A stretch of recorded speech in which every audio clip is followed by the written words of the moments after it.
Welcome back, and this is just going to be a quick, short episode. I'm doing this talking head part again, unfortunately, because yesterday we were able to go out and have dinner at a restaurant, a Korean barbecue joint, actually, out of all the places. And when I did the talking head part out there, I unfortunately was just not able to hear myself. It was too loud, and I had my mask on, and you just couldn't hear me, unfortunately.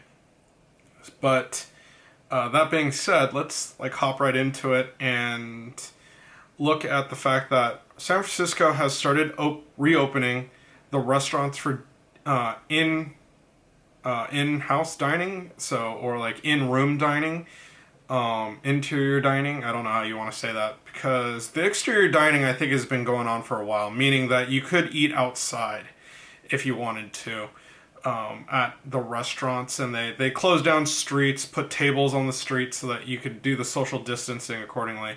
But now a new guideline came out a couple of weeks ago that is listed here on this website. There is a ton of rules, like you need to wear masks and gloves when serving, that there has to be a space in between every table. TVs weren't allowed to be on or something like that. There's some restrictions on entertainment that you had going on. It's really extensive. I'll put the link in the description if you're interested in knowing all the rules and regs. But one of the cool things is that we were celebrating my sister's birthday a couple weeks ago, and so I went to go pick up some marinated meats from this place, as they had to start doing to-goes. Even though it's an all-you-can-eat barbecue joint, they would sell meat by the pound.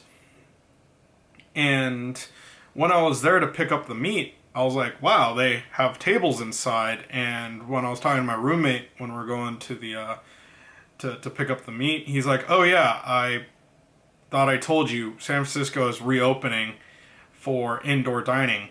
And that being said, I was like, what? That's crazy. So I went in and kind of did a little research before I was going to just hop into a restaurant and go eat, and found that website that was put up before. We decided, why not? Let's go ahead and check it out and give it a shot.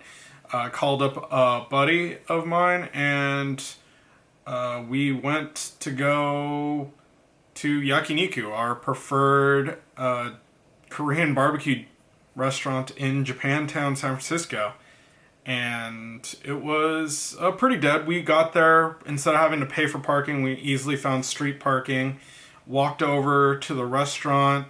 There was no line like we were used to. Really easy to get in, put our name down on the waiting list. After my sister put her name down, we were actually just brought right into the table. And the restaurant was busy, as in they had every kind of other table filled, because there was those rules where you couldn't have two tables next to each other. But it wasn't busy enough for us not to be able to just go in, type our name in, and then sit down.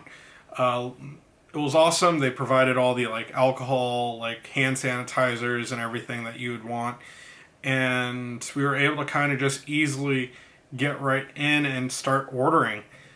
We got a variety of the meats that we love, from the marinated pork rib to the beef brisket that everybody's always getting, the bulgogi. It's just endless amounts of meat. It's I think $22 a person, but this isn't really about eating at that restaurant. It's more about the fact that we're able to eat out and it felt safe. That's kind of a crazy thing to say. It didn't feel it didn't feel too crazy. There was a temperature check when you got in as well. I didn't film any of that because it just didn't feel appropriate to film one of their staff checking our temp and taking our information. I think that's probably for contact tracing. And then we sat down, ordered, like I said before, got our food. It was delicious as always. It was actually a lot faster this time around, and they actually kind of relaxed some of the rules. Typically it's only order 3 dishes of meat at a time, but because they probably were trying to just get us to go faster, we were able to order as much meat, really. We ordered like 4 or 5 plates at a time, and it would just all come in. We'd cook it. It made for us to be there a shorter amount of time, if that makes any sense. So we didn't actually stay forever like we would typically, the hour and a half maybe that we'd typically stay. I think we were only there for like 45 minutes because the meat kept coming. We were able to just cook it, eat it, and we filled up really quickly. The sides kept coming out, and everything, all in all, was just an amazing experience. Once we were done, they did have a little bit of a wait on our way out, but it wasn't all that bad. I think there was maybe like 2 or 3 tables waiting when we got up to leave, and it just felt appropriate to not be sitting there and lounging around or whatever. Like we got there, we ordered our drinks, we ordered our food, we ate, and we left. There wasn't really anything more other than that, and we just walked over to the mall there to see if anything was open, which the other restaurants are open right now. Now there are a ton of "Do not eat here" signs, like placed around like the creperie that was there, and places where you could kind of grab food and walk around. They wanted you to go eat outside, which they're doing this whole picnic in the Japantown Square area, which is kind of neat. So there are other things that you can do now outside. It's just so strange because I haven't eaten out in such a long time. I didn't know what they were doing in order to like combat the fact that, you know, there's an economic downturn and that COVID's forcing you kind of to eat at home and stay at home. So it was really nice to be able to see this like new experience that we could go into. I'm not sure when the next time we're going to be really going out again is, but you know, you still want to try to minimize your exposure, I would say.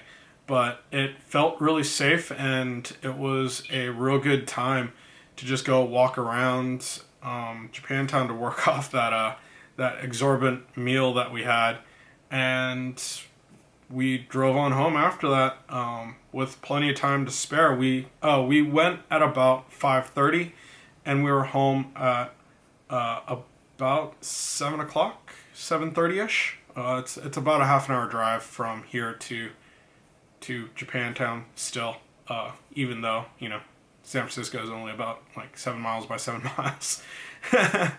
Anyhow, I'm babbling on enough. I'm just so happy that we're able to eat out again, and hopefully we'll be able to do so again in the near future. Again, like I said, you don't want to go out too frequently, so we'll see what happens. Anyhow, that's just the easy check-in for now. Being able to eat out in San Francisco during COVID. Crazy.